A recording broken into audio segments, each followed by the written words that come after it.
to actually do any sort of optimizing work whatsoever. As a matter of fact, if all you're doing is just using frames per second, you're probably running blind. So there's another command you should be using, which is stat unit.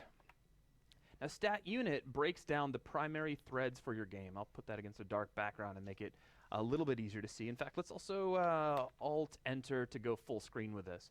So you see we have frame, we have game, draw, and GPU. So frame is going to be your important one at the very top. That's telling you how many milliseconds are required to draw a single frame of your game.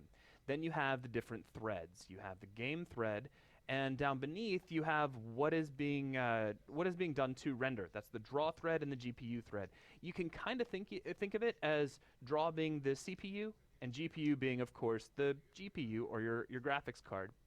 Now, an interesting thing to keep in mind here is that you should be looking out for which one of those two things, draw or GPU, is really your bottleneck. Because in terms of your game thread, that's just your game logic. That is going to be your blueprint, your code, whatever is actually making your game into something playable.